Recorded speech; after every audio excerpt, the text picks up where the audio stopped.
बिस्मिल्लाहिर्रहमानिर्रहीम। अस्सलामु अलैकुम वरहमतुल्लाहि वबरकातुहू। प्रोफेसर मोहम्मद आसिम रज़ा यूनिक कॉलेज सेक्रेटरी लोकमाल कैंपस की जानिब से आपकी खिदमत में हाजिर हैं।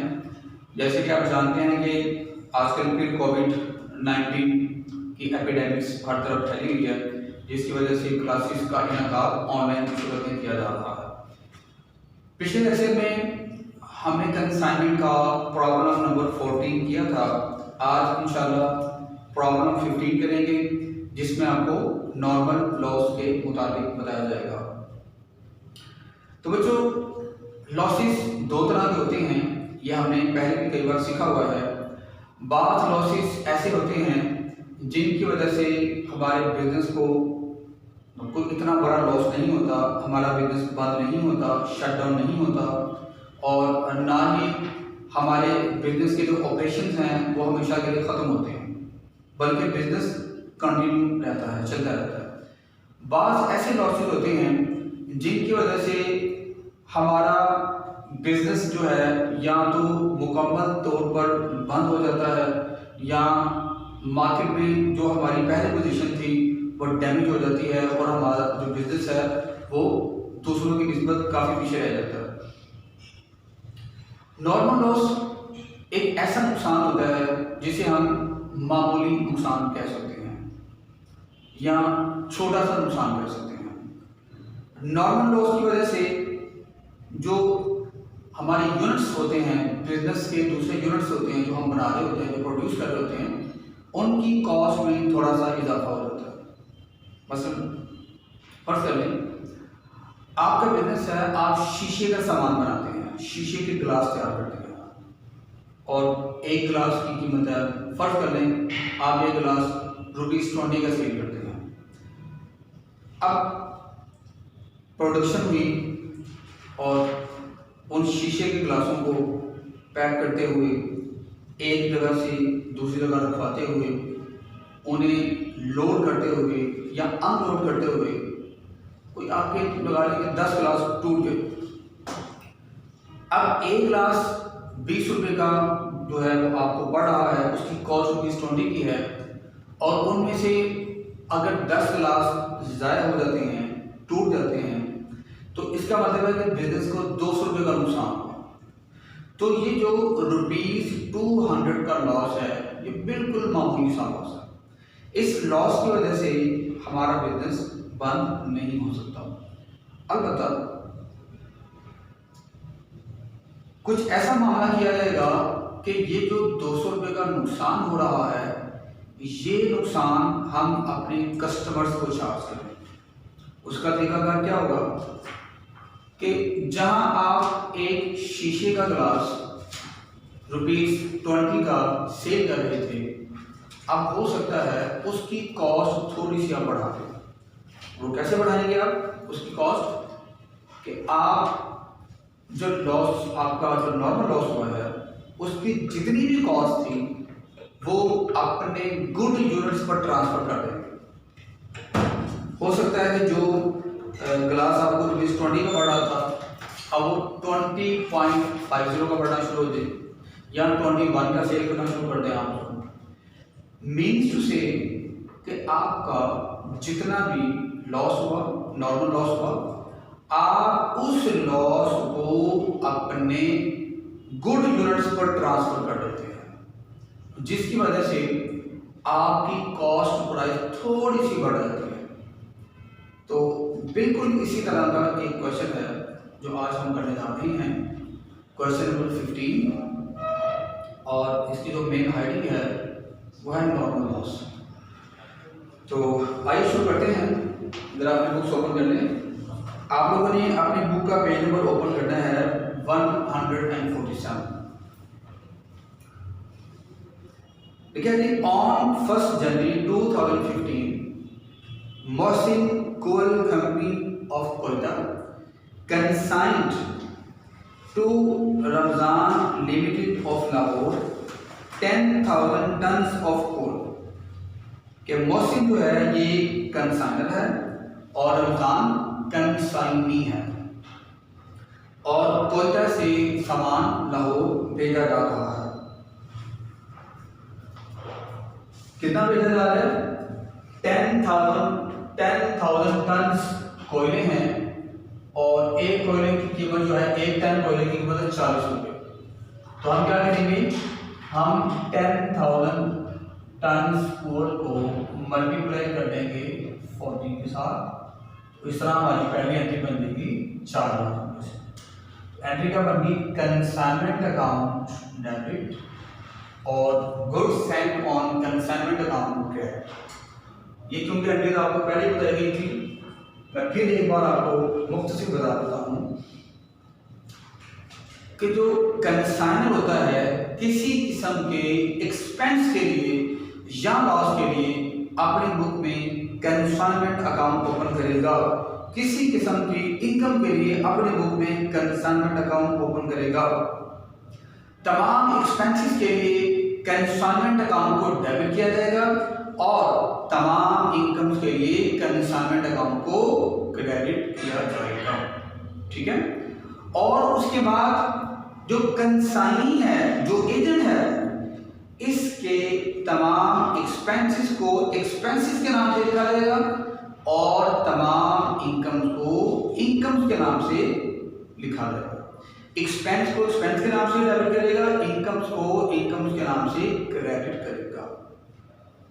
कंसाइनर अपनी बुक में कंसाइनर को डेबिट करेगा तो कंसाइनी अपनी बुक में कंसाइनर को क्रेडिट करेगा। दोनों एक दूसरे को अपनी बुक में डेबिट क्रेडिट करेंगे, लेकिन एक दूसरे के अगेंस्ट जाकर करेंगे। एक डेबिट करेगा, दूसरा क्रेडिट करेगा, दूसरा क्रेडिट करेगा तो पहले डेबिट कर लेगा। ठीक है। तो आइए शुरू करते हैं। पहली एंट्री बनती कंसाइनमेंट अकाउंट डेबिट और goods Saint on consignment account 4 lakh रुपए से क्रेडिट। उसके बाद आपकी बुक में लिखा हुआ है the cost of coal was ₹40 per ton and railway charges were ₹10 per ton। तो पहले आपने क्या करना है, 10,000 जो टन कोल था उसको मल्टीप्लाई किया 40 के साथ, उसकी कॉस्ट प्राइस थी, तो पहले एंट्री बनानी है। उसके बाद आप लोगों ने 10,000 टन कोयले हैं और 1 टन कोयले पर 10 रुपए का खर्चा है, तो ये 1 लाख रुपए की एक्सपेंसेस होगी कंसाइनमेंट का। मालिक का खर्चा हो गया तो मालिक अपने खर्चे के लिए कंसाइनमेंट को डेबिट कर देगा। कंसाइनमेंट अकाउंट डेबिट और कैश अकाउंट 1 लाख रुपए से क्रेडिट। इसके बाद क्योंकि एडवांस की एंट्री आती है और एडवांस इस वक्त नहीं दिया गया, इस क्वेश्चन में एडवांस की एंट्री नहीं है, तो हमें उस एंट्री को करने की कोई जरूरत भी नहीं है। तो आगे मुझे देखिए, आगे लिखा हुआ है On 25th Feb, an account sale was received from Ramzan Limited, showing that 5,000 tons of coal sold at ₹80 per ton, sale expenses ₹4,000, insurance ₹1,000। Means के जो कंसाइनी है उसका 5,000 रुपए का खर्चा है। तो कंसाइनी लिखेगा मेरे कैश में कमी हो रही है 5,000 में से, और ये 5,000 रुपया मैंने रिसीव किससे करना है, मोहसिन कोल से। जैसे कि आपको पहले बताया गया था कि यहाँ मोहसिन को डेबिट करने का मतलब ये है कि ये एसेट्स है, मीन्स ये डेटर है।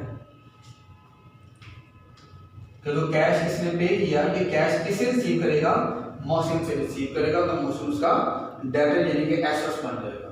ठीक है। ऑन दी अदर हैंड, इसने अपनी बुक में मोहसिन का नाम डेबिट किया हुआ है, मोहसिन को अपने एसेट्स बनाया हुआ है, तो मोहसिन अपनी बुक में इसका नाम क्या करेगा, क्रेडिट, इसको अपनी बना देगा लायबिलिटी।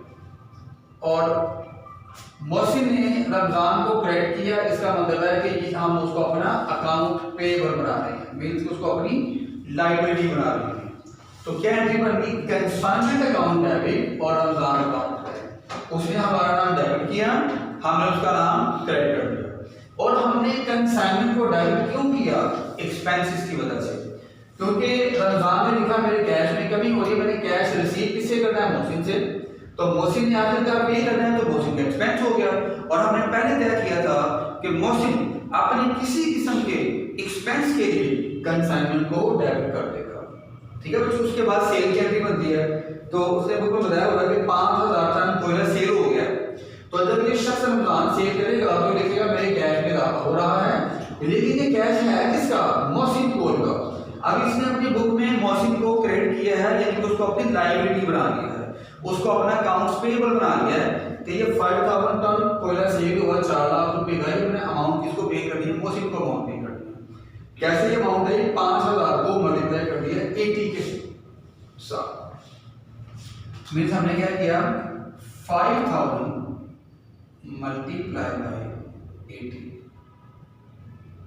5000 टन कोयला सेल हो गया और 80 रुपए का 1 टन हमने सेल किया, तो ये हमारी अमाउंट 4 लाख रुपए का। अब क्योंकि ये सारे का सारा पैसा रमजान का नहीं है, ये सारा पैसा किसका है, मोहसिन का है, तो मोहसिन की इनकम बनी और हमने तय कर लिया कि मोहसिन यानी कि मालिक की किसी किस्म की कोई भी इनकम होगी तो वो कंसाइनमेंट को क्रेडिट कर देगा। हमने अपना नाम, उसका नाम रमजान ने मोहसिन का नाम क्रेडिट किया हुआ है और मोहसिन रमजान के नाम को डेबिट कर देगा और कंसाइनमेंट को अपनी इनकम बना देगा। ठीक हो गया बच्चों, ये आपने पहले भी कई बार की हुई है। उसके बाद कमीशन की बात है तो 5% कमीशन है, तो कमीशन की एंट्री बना लेंगे, मोहसिन को डेबिट और कमीशन अकाउंट करेगा। ये किस तरह हमने किया, commission will always be calculated on sale. 4 lakh रुपए की सेल थी, 4 लाख को मल्टीप्लाई करें 5% के साथ तो 20,000 की कमीशन आ जाएगी। अब मोहसिन की जाती इनकम है कमीशन, तो वो अपनी जाती इनकम को इनकम के नाम से रखेगा, तो कमीशन को कमीशन के नाम से उसको क्रेडिट कर दिया। ठीक है, उसने मोहसिन का नाम डेबिट किया, मोहसिन ने उसका नाम क्रेडिट कर दिया। मींस कि उसने मोहसिन को अपने एसेट्स बना लिया डेटर और इसने उसको अपने लायबिलिटी बना लिया क्रेडिटर, और कंसाइनमेंट को एक्सपेंस के तौर पर डेबिट किया कि आखिरकार इस एक्सपेंस को पे तो मैं नहीं करना है ना, मालिक ने पे करना है, तो मालिक इसको अपना एक्सपेंस बना लेगा कंसाइनमेंट के नाम से।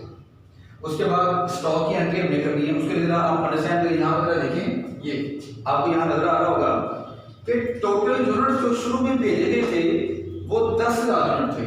जो टोटल यूनिट बच्चे शुरू में भेजे गए थे वो कितने यूनिट थे, 10,000 यूनिट शुरू में भेजे गए थे, जो कि भेजे थे मोहसिन ने रमजान को। शुरू में 10,000 यूनिट्स भेजे गए थे, जिनमें से यूनिट सोल्ड कितने हो गए थे, 5,000 यूनिट सोल्ड हो गए थे 4 लाख रुपए के। पिछले कितने में थे, 5,000 यूनिट्स पास गए, जिनमें से आपकी बुक में लिखा हुआ है कि 100 यूनिट्स की शॉर्टेज होगी, 100 यूनिट्स की शॉर्टेज होगी। ये चंद एक अल्फाज हैं, आप याद कर लें, अगर आपकी बुक में आएंगे तो ये नॉर्मल लॉस होगा। मसलन ये नॉर्मल लॉस की निशानियां हैं हमारे यहाँ, कौन कौन से, आपकी बुक में डैमेज का लफ्ज आ जाएगा, ये डैमेज का वर्ड आएगा तो नॉर्मल लॉस की निशानी है। श्रिंक, सुकड़ जाना, श्रिंकिंग का वर्ड आ जाएगा, ये भी नॉर्मल लॉस की निशानी है। शॉर्टेज का वर्ड आ जाएगा, ये भी नॉर्मल लॉस की निशानी है। उसके बाद अगर आपकी बुक में वियर एंड टियर का वर्ड आ जाए, ये भी नॉर्मल लॉस की निशानी है। ठीक है, डिटेल ड्यूरेशन का वर्ड आ जाए, ये भी नॉर्मल लॉस की निशानी है। लेकिन ज्यादातर आपकी बुक में जो अल्फाज है ना, वो एक ये वाला लफ्ज दिया जाएगा, एक ये वाला लफ्ज दिया जाएगा। तो बहरहाल बाकी मैंने आपको बता दी है कि ये नॉर्मल लॉस की निशानियां सारी होती हैं। अगर इनमें से कोई भी एक लफ्ज आपकी बुक में क्वेश्चन में आ जाए तो ये नॉर्मल लॉस की निशानी होगी। अब यहाँ शॉर्टेज का वर्ड आ रहा है, लिखा हुआ है, जरा आप उसे देखिए तो आपको नजर आएगा, लिखा हुआ है कि जब उसने सामान भेजा था, अकाउंट से मिली थी, तो उसमें 100 यूनिट्स की शॉर्टेज हो गई थी। The agent enclosed a bill for the sales proceed less expenses and reported a shortage of 100 tons on the whole concern।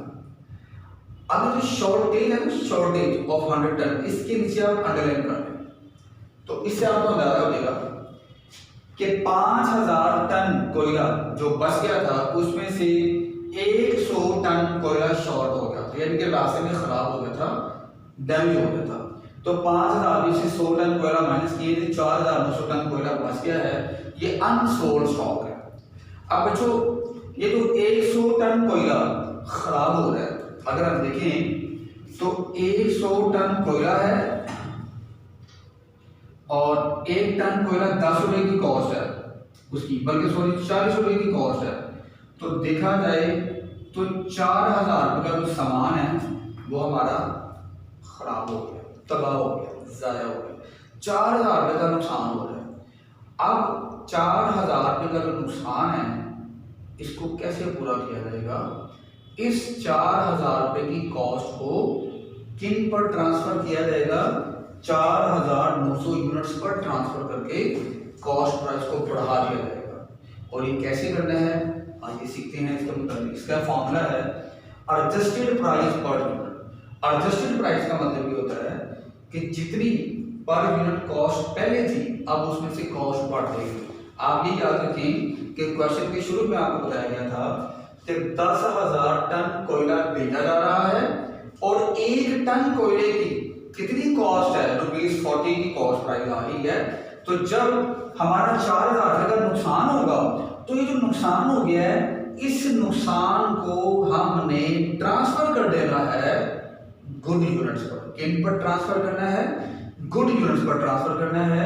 और गुड यूनिट्स कितने हैं? 4,900 जो हमारे पास सेल एंड साउंड पड़े हुए हैं जो नेक्स्ट ईयर हम सेल कर सकते हैं। अब इनकी कॉस्ट हमने बढ़ा देनी है ताकि पिछला जो नॉर्मल लॉस हुआ वो भी हमारा यहाँ पर रिकवर हो। उसका फॉर्मूला होता है टोटल गुड्स सेंट। तो शुरू में गुड्स सेंट नहीं थी केवल 4 लाख रुपए की गुड्स सेंट, उनमें प्लस करेंगे डायरेक्ट एक्सपेंस, चाहे वो मालिक के हों या उसके एजेंट के हों, दोनों को मिला के जमा करना है। लेकिन इस क्वेश्चन में मालिक के डायरेक्ट एक्सपेंस है 1 लाख रुपए के, एजेंट का डायरेक्ट एक्सपेंस नहीं है। डिवाइड करेंगे टोटल यूनिट्स माइनस करेंगे लॉस यूनिट्स पर। तो अंडरस्टैंड कीजिएगा जरा, टोटल गुड्स सेंट है 4 लाख रुपए की, डायरेक्ट एक्सपेंस मालिक साहब उसने रेलवे को पे किया था हर टन के लिहाज से 10 रुपए का पे किया था। तो 10,000 टन कोयला था और 1 टन का उसने 10 रुपए अदा किया, तो 1 लाख रुपए का खर्चा जो सर्किट एंट्री में आप देख सकते हैं। और 10,000 टन कोयला था टोटल यूनिट्स, लॉस कितने हुए? 100 यूनिट्स हमारे लॉस हो गए। मैंने आपको यहाँ पे बताया था शॉर्टेज ऑफ 100 यूनिट्स। तो जब आप इस फॉर्मूले को सॉल्व करेंगे 5 लाख को डिवाइड करें 9,900 पर, तो आपकी एडजस्टेड प्राइस कितनी आ जाएगी? 50.5050।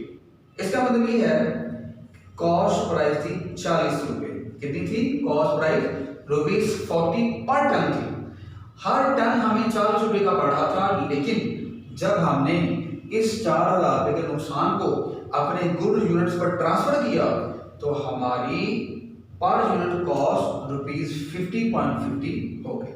अब ये हमारी नई कॉस्ट होगी, जो कि अगली मरतबा हम जब सेल करेंगे तब ये वाली कॉस्ट इस्तेमाल करेंगे। तो अब हम अनसोल्ड स्टॉक मालूम कर लेते हैं। कैसे मालूम करेंगे? ये पहले की तरह नहीं मालूम किया जाएगा। Cost of 4,900 units plus all expenses of the consignment, ये वैसे मालूम नहीं किया जाएगा। अगर नॉर्मल लॉस की बात हो तो पहले हम एडजस्टेड प्राइस निकालते हैं। बच्चों को सिर्फ नॉर्मल लॉस के केस में होता है, पहले आपने एडजस्टेड प्राइस मालूम करनी है। एडजस्टेड प्राइस मालूम करने के बाद उस एडजस्टेड प्राइस को मल्टीप्लाई कर देना है अनसोल्ड यूनिट्स के साथ, जो कि यहाँ पर मैंने आपको बता दिया 4,900 ये हमारी अनसोल्ड यूनिट्स है।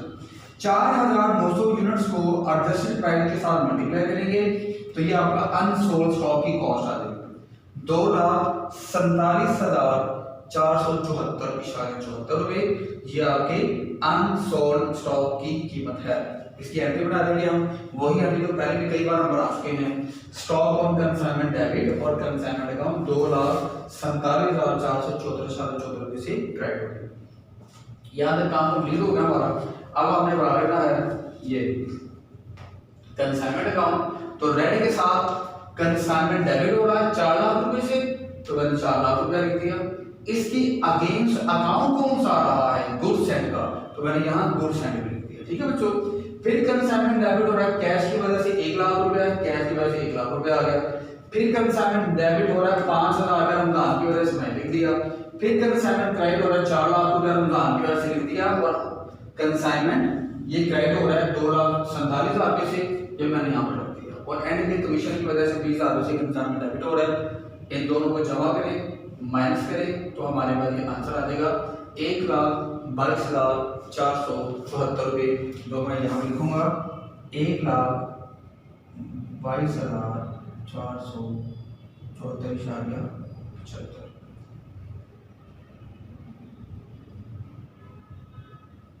ये हमारा प्रॉफिट आ गया।